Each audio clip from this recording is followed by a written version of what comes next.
You're listening to New Churches Podcast, a production of Send Network on newchurches.com. We discuss all things church planting. If you're looking to take your next step toward multiplication, you're in the right place. Newchurches.com provides relevant and reliable resources for church planters, church multipliers, and disciple makers. Our growing library features pastors, planters, and church leaders like Ed Stetzer, David Platt, Trillia Newbell, Christine Hoover, Dahadi Lewis, Trevin Wax, and many others.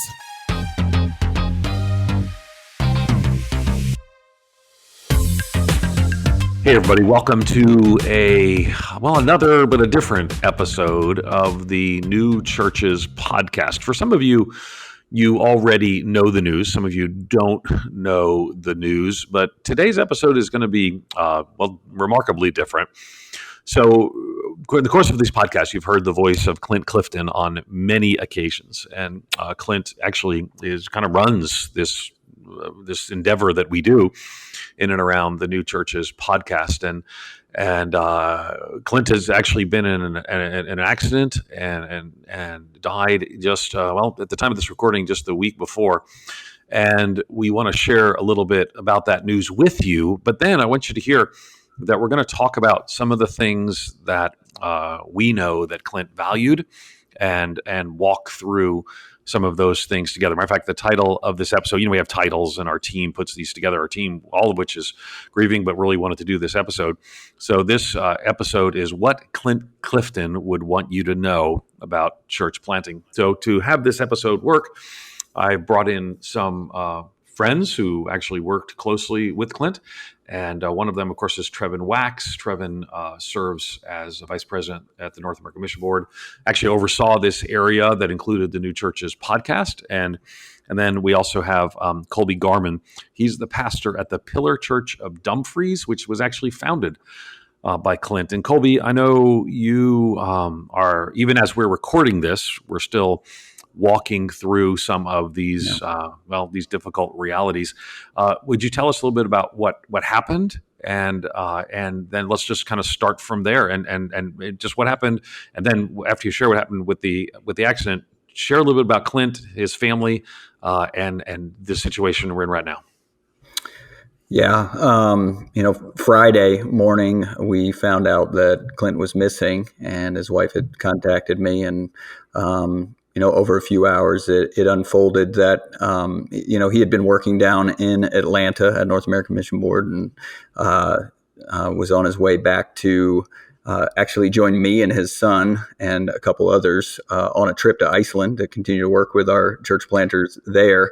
And he had recently gotten his pilot's license and had a passion, if you knew him, for learning how to fly. And so he had taken his personal plane, and we found out, through the course of the morning on Friday that he had had the accident late Thursday evening when his plane crashed in Dawson County, Georgia. And so just, there aren't a lot of details about how all that happened and that sort of thing. And a lot of that is beside the point, really, at this point. But just such a tragic loss. I mean, it just hit, of course, their family and our church. And then you could just see the tidal wave of grief and loss, spread throughout those who have worked with him and loved his work as well. And, we're just, slowly trying to come to grips with the big hole that he has left in all of our lives. He's got a beautiful family.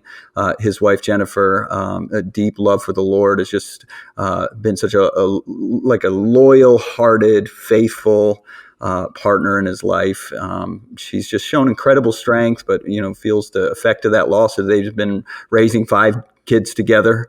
And their oldest son, Noah, who's 20, all the way down to their youngest, Moses, and 2 foster children they were raising currently.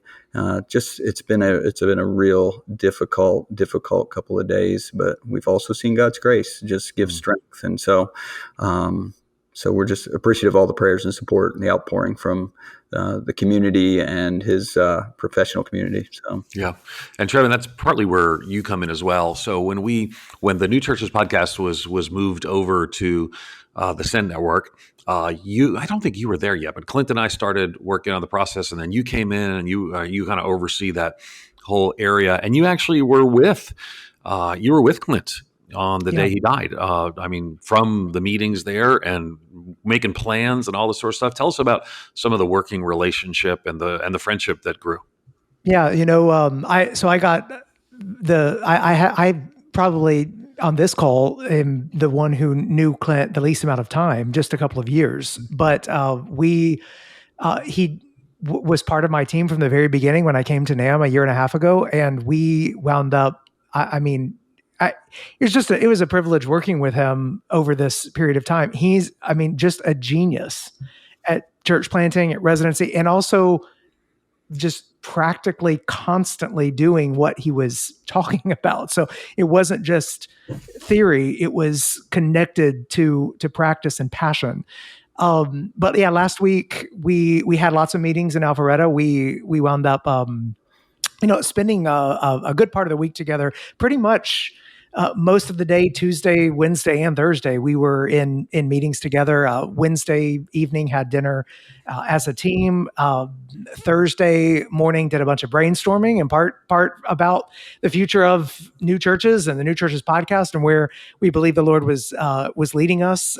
Clint had just finished work on a book on residency that he was excited about, that we were excited about. In fact, Thursday after lunch, like really the last meeting that we were all together in was a meeting about New Churches and about the podcast. And we were kind of laying out with some other leaders there about how the Lord's been using this ministry, this site, this podcast, these articles, ebooks and things, and in courses, and where we see the future going. And we walked out of there really encouraged. Clint and I were talking about just, where how the Lord had brought us to this point, and where we believe, he was moving us forward. And I was as surprised and shocked as everyone else by Friday afternoon when the news came that, in a sense that we didn't expect, he hadn't made it home, but in a sense that the Lord knew he home in a more profound way. So,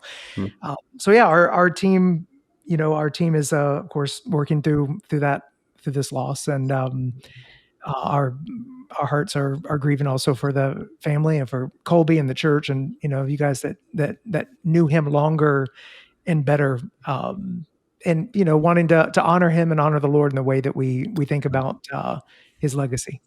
Yeah, and we debated how to what to do, with the news here, how to share with our podcast audience. We recognize that many of you, it did make the news at different sites. And so, but most of you probably aren't reading electronic news sites. And so this is new news for many of you. We actually have several episodes that we're still going to release. We thought about how best to do this.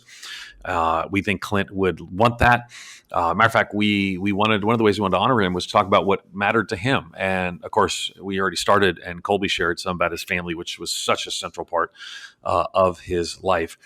But we're going to talk some to you today, share with you today some of his thoughts from his book. He had two books, one that was already out, and one that we're going to still release. The first one was called Church Planting Thresholds, a gospel-centered guide to church planting. And we're going to look at some quotes from that. And I think I'll actually ask Trevin and Colby to comment on those. And then he's got a new book that we're still going to be releasing. It's about residencies. It's how to start a residency, something he was really passionate about and interested in. They are sort of both relate to the person. I think that's probably worth noting. And so let me just read a quote from Church Planting Thresholds. It says, "Church planting is not just a sport for megachurches with multi-million-dollar budgets. I'm often asked how large a church should be when it begins to plant another church, or how much it costs to start a new church. These questions, as well-intentioned as they might be, are the wrong questions. Here's the right question. At what age and size is a church responsible to begin obeying the Great Commission?" In Matthew 28:18-20. The Great Commission is the duty of every church, regardless of size, demographic, or budget. Even in the introduction, you were telling me, I didn't know this, Colby, when you said this, that you guys were going to Iceland together. Now, the first time I met you guys was about Iceland and your partnership that's there. And your church is not it's not a mega church. And yet I mean, first of all, if you don't mind, tell us a little of the Iceland story, because I don't know that we've told it on the New Churches podcast, to my recollection. Tell us a little bit about the Iceland story, and then talk about how Pillar Church and the whole network is involved in church planting, as Clint helped to launch some of those ideas. Yeah, the work in Iceland began really around 2005 when Clint and I were on staff. He was kind of getting ready to launch Pillar Church out of Stafford Baptist Church, just here nearby in Northern Virginia, and I was a staff member there, and we shared offices. And the senior pastor was a good friend of ours, Bill Jessup, and we started looking into getting involved in work in Iceland. Just grew a heart for the need for new churches to be planted there, and we did crazy things in the early days of planting Pillar. Clint had been at Pillar, working at Pillar, planting it for about a year, and we sent him for 3 months to go to Iceland and live there, and then I preached at Pillar for those months, and then we flipped, and I went to Iceland, and we were just trying to meet people, praying for a church planter, trying to figure out what was going on there more deeply, and that's led to 15 plus, now 17 plus years of just continued work there between Pillar Church and Stafford Baptist and some of our real close partners, even to the point that one of our church planners, Gunnar Gunnarsson, is staying with me over these next few days as he comes in for the memorial service. It's been a big part of our work, and we were really looking forward to spending some time over there. Yeah, and you weren't that. I mean, again, the church. I mean, I'm not dismissive of the church. I mean, I know your church, I know your ministry, but it's not a mega church. And here you are planting a church, or partnering together with us, plant a church in Iceland. That's where I first met you. We were talking about ways to engage in church planting in innovative ways, and that's something that Pillar Church has been involved with the whole time. I mean, it's you're planting churches that are planting churches. So how does a church your size get engaged and involved? I know part of it came from the passion that Clint had, but what does it look like to be planting churches when you're not, just relying on the 2,000 member church down the road?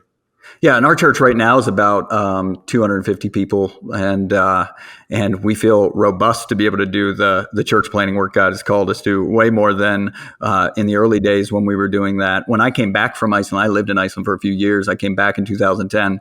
We were about 50 people when I came on staff as the preaching pastor, and that's when we started our military church planting project. And I think if you spend time around Pillar Church, you'll notice that.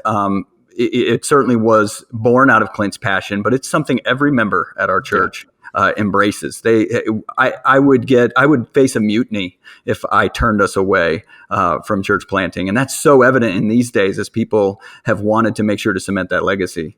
Yeah, one of the things I liked was the clarity of honesty that Clint had. Let me read a quote. It says, if you're this is again from Church Planting Thresholds, if you're going to plant a new church or lead your church to plant a new church, you will have to maintain a deep resolve to endure the difficulties ahead.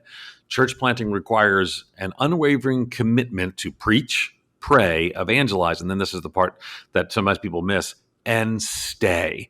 And that's one of the things that there was a tenacity about Clint that Trevin and I were talking about it. I guess Trevin, you and I probably called each other 5 times just about this. Just we were both very hard hit by this news. Sure. And one of the things we kept talking about is how Clint just kept at it. And that just seemed to be such a church planter characteristic. Talk to us a little bit about that as a need in church planting, but also too, maybe as you observed that with Clint. Well, I think going back to the first comment that you read, Ed, and this comes out in what Colby's talking about with, you mentioned the size of the church and the planting legacy that Clint had. Yeah.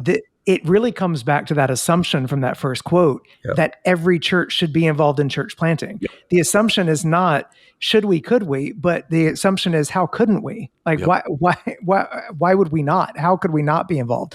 So I think that's that a flipping of the perspective that Clint has, and that DNA that's in Pillar Church, that's in Colby, and that's what leads to that kind of tenacity that we're talking about, and that way that we're moving forward. And so I would say the passion and the consistency that Clint had on this matter is it's not just something he wrote in the book. Like, he really believed churches need to be doing this, and that this is the church is the tool to do it. And someone called me just yesterday and said, it's a church planter in his 20s, and said he feels like one of Clint's grandchildren, not because he's that much younger than Clint, but because he was mentored by a church planter who was mentored by Clint. So it's like the amount of influence is actually going way beyond what people might initially assume, in that the people that Clint sent out are actually now sending out their own as well. That tenacity and a sense that everybody should be involved in church planning, and just to get everybody involved, really was captured in his love for that G.K. Chesterton quote from What's Wrong with the World, where he says, if a thing is worth doing, it is worth doing badly. And really Chesterton's whole argument there, and what Clint believed, it's similar to like, my assignment is to be my kid's dad. There's not a better assignment. I can't go get a professional dad to be my kid's dad. Just like every church has the assignment to do church planning, I can't go get a professional someone else and pay them to do the church planning work that my church or me as an individual I'm supposed to be involved in. So even if I'm not good at it, I should do it. And that's how he looked at it. Not only he felt that he deeply felt that way. He didn't think he was very good at it. And that was never a show. He felt like an amateur, and Chesterton's whole argument there is for amateurism, and rather than selling off to professionals, that there's just some things out of love we should do. And to Clint, the guiding factor was he loved God, and he really thought that church planning was the way to help others people discover that love and to love God themselves.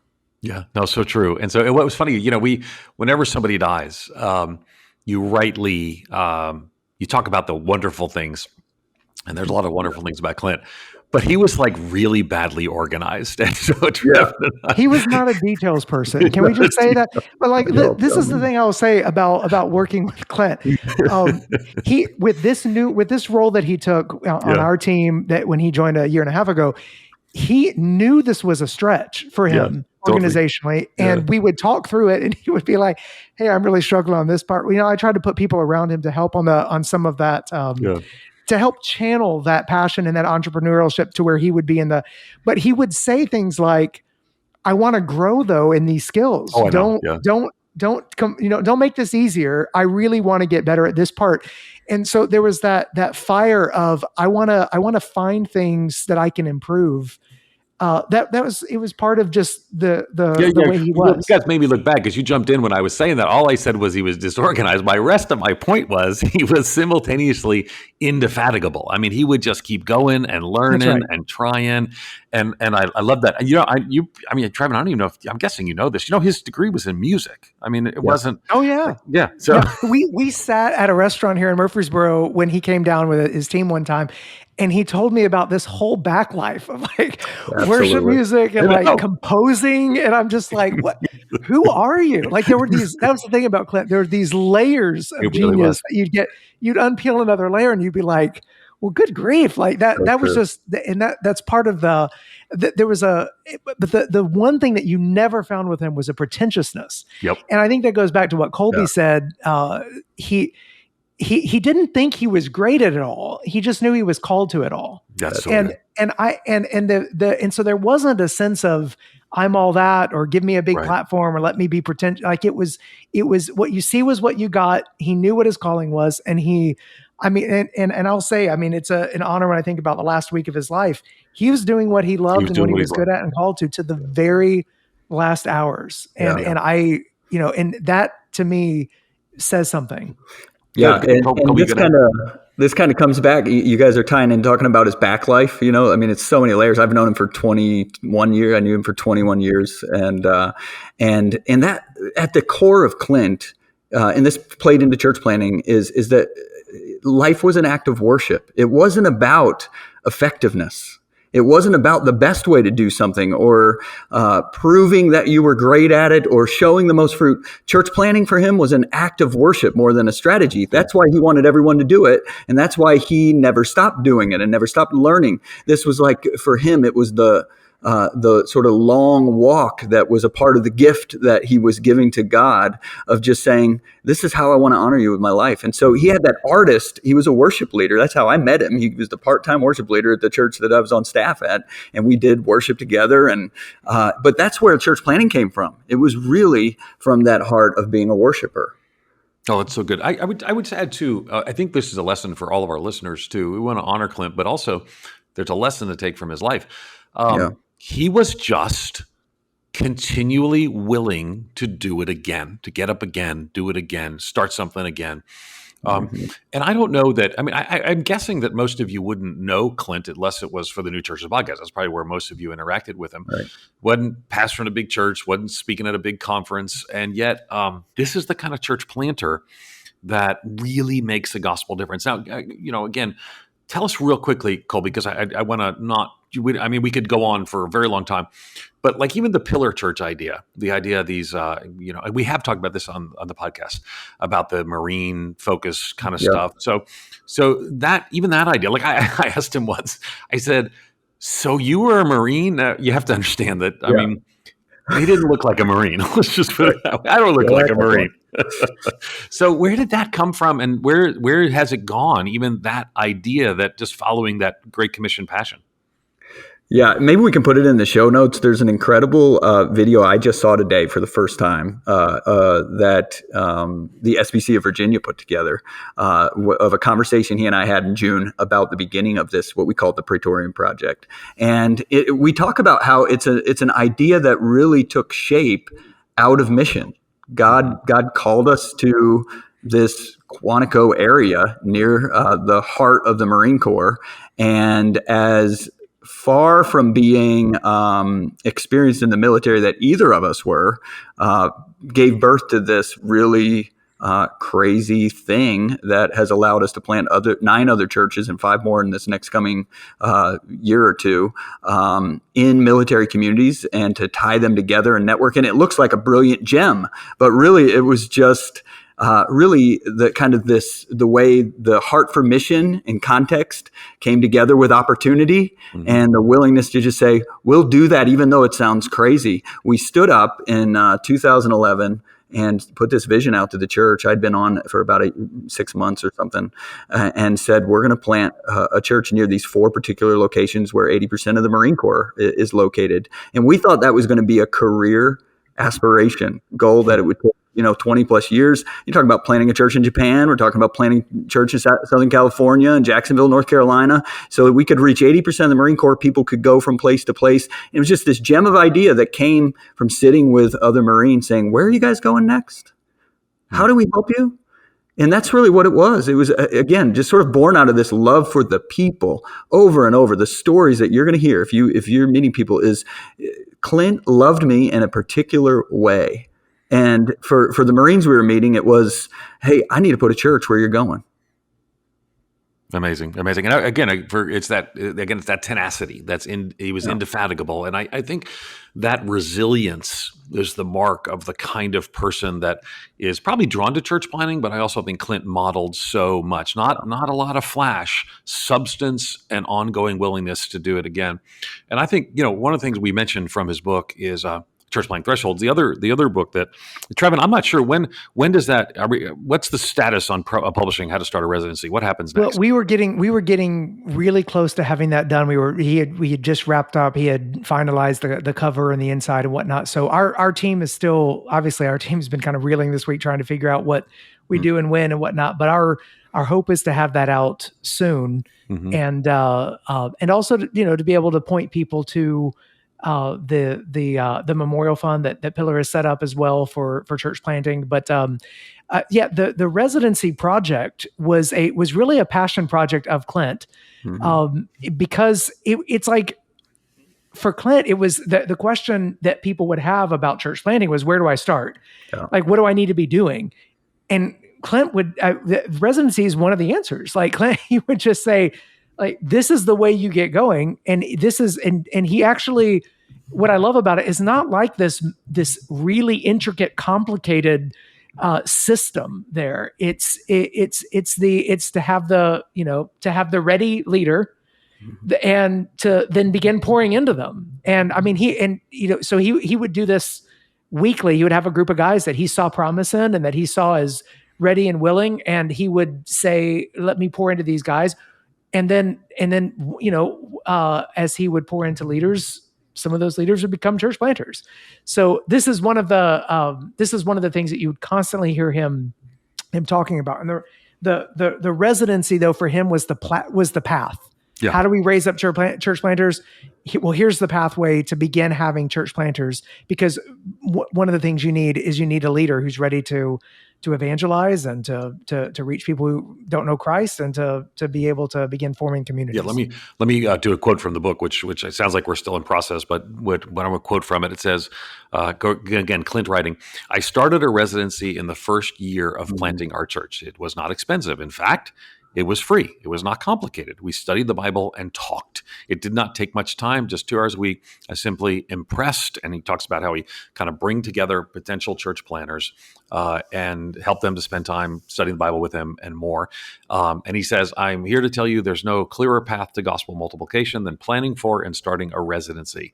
It does not need to be complicated, expensive, or time consuming. In many ways, starting a residency could provide the margin you have been longing for in the ministry." People partner that's there. Yeah.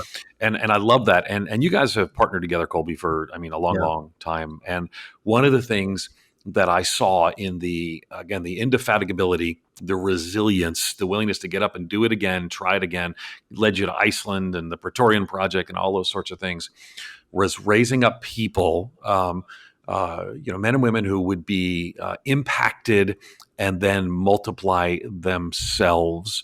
Again, as we close, I want you to give us a story or kind of an example or kind of a path, and from Clint, but one that I think also hopefully will speak to other people that, I guess when I was talking to Donna, my wife, and Clint was just normal. I mean, I've met some church planners who are not particularly normal, and a lot of pastors who are not particularly normal. Clint was a normal guy with a supernatural passion. And so much of that passion was multiplying in leadership. And so that's why the residency thing just made sense. What did you see? How did he multiply himself and his passion in men and women that you saw? Well, he believed deeply in people, like in ways that others wouldn't. The thing that, we've had a couple gatherings over the beginning of this week, and over you hear the same thing. He saw something in me despite of my flaws, and he just really tried to bring it out. And that's, that's a quality that he had. I pray that God would just multiply that gift across the listeners, here in our churches, to have that kind of hope. And then, he was always making bets with people. If you knew him, he loved to make funny bets with people, but that's because he was always betting on people. And he was betting on what they could become if they would apply themselves to it. And that came into the church planting realm and all kinds of other things. But what was unique about him is he didn't just bet on them. He was willing to put all of his skin in the game to prove that he was right. And that's what a residency was for him. I can remember coming back from Iceland, and he was doing a residency with Roy Garza, and one of our early church planners, just a great guy and dear friend. And he said, hey, Colby, I want you to do this week residency with Roy. I said, all right, well, tell me more about this residency. And he said, all I do is I kind of write an article of like 3 pages on some topic that I feel like talking to him about ministry during the week. And then I sit down and I read the article with him and we talk. And he said, I don't know what the other topics are going to be, so pick whatever you want. And so that was how simple it was to him. And I can still remember, I have the article, I wrote that day to share with Roy. I can remember sitting at a Caribou Coffee in Fredericksburg with Roy Garza. And that was my first step into doing this myself. And I feel really natural at it now. But Clint taught me just how simple it was. And I think for the person listening right now, it's that simple. That's how he did it. And we always would laugh when people gave sort of accolades. Oh, this is great. Or, Clint's awesome at this. And he was such a down to earth guy. He'd be like, man, if they only knew that all I did was wrote a couple articles and sat down and talked to people, they would go try to come up with their own system. Yeah. I think that passion combined with simplicity was one of the things that made Clint so effective. I'll just say, as a teammate, I miss him already. There's been times this week where I've just thought about things and been like, that's what I would have talked to Clint about. I would have asked Clint about this. He was a depth of experiential knowledge, and we don't understand the Lord's ways here, and we're going to feel this loss for a long time, and it's part of the nature of having questions about the mysteries of why God would allow this, why now and whatnot. But I know Clint's heart was to trust the good heart of the Father, and so that's what we want to do as we move forward. It's a good word. I hope that we have honored him in our conversation today. Again, we are professional colleagues around his passion, which is church planting. So that's what we focused on today. I was thinking, I just moved to California for several months during my sabbatical, and we just lived down the road from a Home Depot. And I think their slogan is, you can do it, we can help, or something like that from Home Depot. And I think that was kind of Clint's way. And I think one of the things that Clint would want you to know is that he was a regular guy who just joined in an extraordinary mission following a powerful God into an essential task. And I wish you knew him like we'd got to know him. But he would want you to know that it doesn't take you to be the most brilliant or the most articulate. It just takes showing up, doing it again, making much of Jesus and not making it about you. And so, Jennifer, we're grieving with you and the kids, and of course with Pillars Church and the whole network. There's so many that Clint impacted. We grieve with them, but we wanted in this episode to point you to the life, and we started briefly with that, but to the ministry passion that you might be encouraged. The writer of Hebrews says to provoke one another to love and good deeds. I think Clint would be pleased if we provoked you to those love and good deeds today. Yeah. Thanks for listening to this episode of the New Churches podcast. We're thankful for Clint Clifton, and we miss you, brother. Thanks.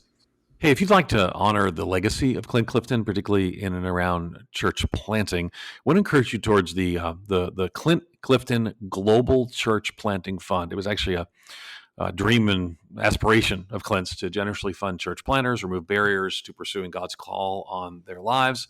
And, over the years, Clint's passion for church planting has impacted church planting work in Metro DC through what's called the Send Network and something called the New City Network. He also partnered together in church planting around Virginia, and then in military communities through the Praetorian Project, in Iceland through the Iceland Project, in Bali with Love and Grace Church, and thousands of communities through conversations and encouragement that really can never be measured. So the funds collected in Clint's name will be used to continue the legacy Clint began and give to the causes that he cared about deeply. To donate, and the link will also be in the show notes. To donate, you want to go to Pillar Dumfries. Dumfries is the name of the city. Pillar is the name of the church and the church network, the church that came out of that network.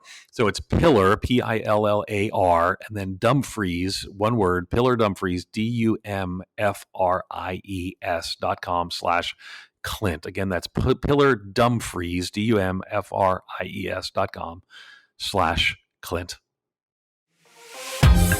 You've been listening to the New Churches podcast, brought to you by Send Network.